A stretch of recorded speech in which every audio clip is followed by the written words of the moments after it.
तो hello guys, to breakdown के एक और एपिसोड में आपका स्वागत है। तो बिना किसी देरी के वीडियो को शुरू करते हैं।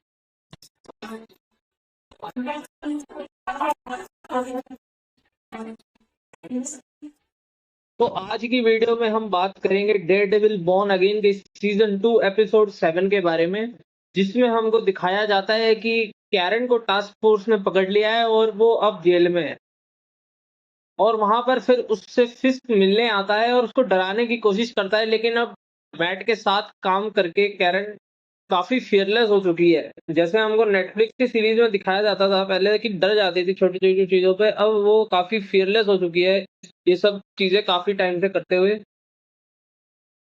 तो वो बिल्कुल भी नहीं डरती फिस्ट से, और उसके बाद फिस्ट थोड़ी देर बाद चला जाता है। फिर हम देखते हैं कि रात में हमको ऑफिसर माहौनी दिखाया जाता है, जो आखिरी बार हमने नेटफ्लिक्स वाले डेयरडेविल के एपिसोड में देखा था। आई थिंक सीजन 3 था नेटफ्लिक्स के, काफी सालों पहले। तो काफी नॉस्टैल्जिया हिट होता है ये देख के।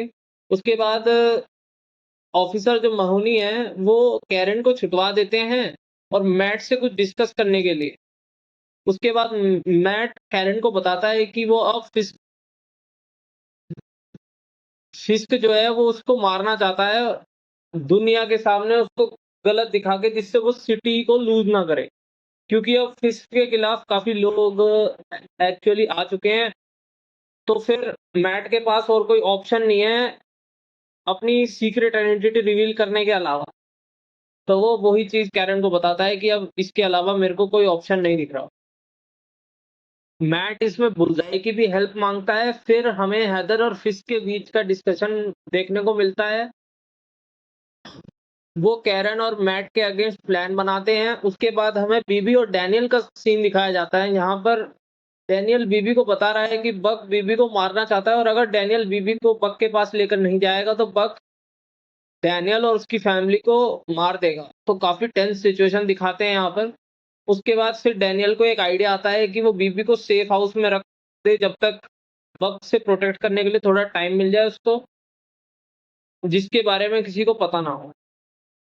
फिर उसके बाद हमको कोर्ट सीन दिखाया जाता है, जहाँ पर क्रिस क्रिस्टीन जो है वो कैरन को प्रोटेक्ट कर रही है कोर्ट में विजिलेंट। और फिर वो कोर्ट में सबसे पूछती है कि एक्चुअल में विजिलेंटी क्या होता है, और एक्सप्लेनेशन देती है कि ये वो।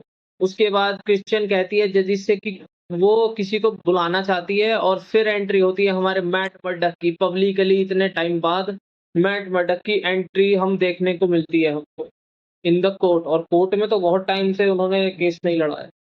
उसके बाद फिर मैट केस लड़ता है कोर्ट में कैरन का, और पावल से पूछता है कि एक्चुअल में काम क्या है विजिलेंटी टास्क फोर्स का। फिर मैट और क्रिश्चियन दोनों मिलकर लड़ते हैं कैरन के केस में। काफी अच्छे सीन दिखाए जाते हैं। उसके बाद फिर डैनियल की ओर हमको सीन दिखाया जाता है, जहां पे फिर डैनियल बीवी को बक के पास ले जाने को के लिए उसको फंसाता है बेसिकली। लेकिन फिर उसको रियलाइज होता है कि वो ये नहीं कर सकता। तो वो बीवी को बोलता है कि यहाँ से दूर चली जाओ और मेरे को भी मत बताना कहाँ जा रही हो, जिससे मैं कुछ बता ना पाऊँ और तुम सेफ रहो। और डैनियल फिर बीवी के लिए अपने आप को सैक्रिफाइस कर दे।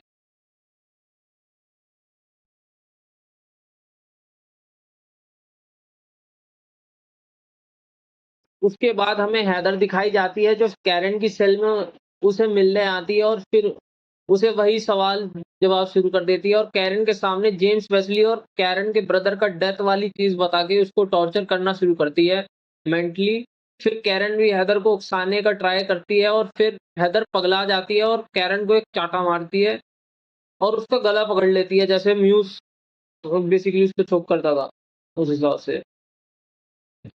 फिर वापस हमें कोर्ट केस के बाद मैट और क्रिश्चियन पर अटैक होते हुए देखते हैं टास्क फोर्स के थ्रू।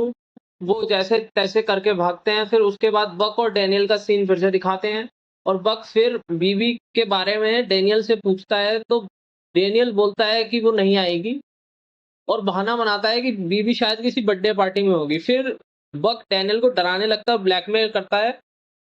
तो सामने से डैनियल डरता है, लेकिन वो फिर भी हिम्मत करके उसको फक यू बोल देता है, और काफी मतलब पगला जाता है बग फिर, और फिर बहुत गंदा मारता है डैनियल को। उसके बाद हमको फिर से बक और डैनियल का सीन दिखाया जाता है, जहाँ पर डैनियल एकदम खून में लथपथ पड़ा होता है और बक से पिटने के बाद बक उससे पूछता है लास्ट बार बता दे कि बीबी कहाँ है, गन पॉइंट करके उसकी तरफ। बट फिर भी वो डैनियल जो है वो नहीं बताता बक को, और बक थोड़ा हेजिटेट करता है उसको मारने से पहले, क्योंकि थोड़ा बहुत बॉन्डिंग डैनियल के साथ उसकी बन चुकी थी। लेकिन एक चीज मेरे को जो लगी ना, चीज जो काफी मेरे को लगा नहीं था कि जो बक है वो गोली चलाएगा, मेरे को लगता है उसको छोड़ देगा या इसके सामने ले जाएगा, लेकिन बक उसको मतलब लिटरली शूट कर देता है और डाल दिया उसका काम, भाई खत्म कर दिया। साथ-साथ में मैट का भी सीन दिखाते हैं हमको कि वो चर्च में प्रे कर रहा होता है कि इस सिचुएशन से वो किसी तरह बाहर निकल जाए और हेल्प मिले उसको। तो पीछे से फिर जेसिका जोन्स की एंट्री होती है और लास्ट में फिर काफ़ी डार्क और डिप्रेसिंग सीन है कि बक अपना कोट पहन के चर्च से बाहर निकल रहा है। Episode and. अगर मैं सही-सही बताऊँ तो ये एपिसोड मेरे को काफ़ी अच्छा लगा। और डेयरडेविल वाले इस सीज़न में एकदम इन्होंने ना हाथ नहीं खींचे हैं, सारी गन्स एकदम शूट कर रहे हैं ये। कुछ भी ये नहीं कर रहे कि गरम करके ठंडा छोड़ने वाला काम नहीं कर रहे हैं। और बहुत बढ़िया लगा मेरे को, क्योंकि वो कैरेक्टर जो डेवलप हो गए हैं, उन जिनकी स्टोरी लाइन है उनको एंड भी कर रहे हैं। ये नहीं है कि उनको छोड़ देते हैं बस ऐसे, जो पहले मार्वल में करते थे काफ़ी।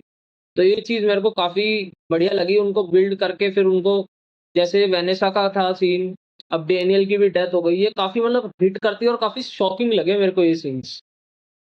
और अब अगले एपिसोड की यही प्रेडिक्शन है कि मैंने बताया ही था इससे पहले वाली वीडियो में कि डेयरडेविल अपनी आइडेंटिटी रिवील करते हुए दिख सकता है।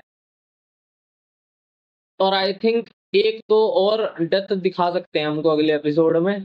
आई थिंक बुलजाए जो है वो अगले एपिसोड में किसी मेन कैरेक्टर को मारेगा, और मेरे अकॉर्डिंग सबसे ज्यादा हाई चांसेस बक को मारने के हैं। मेरे को लगता है उसके काम डालेगा। बाकी अब अगले एपिसोड के बाद बात करते हैं, और प्लीज गाइस लाइक सब्सक्राइब और कमेंट कर दीजिए। चलो मिलते हैं अगले वीडियोस में। Good bye.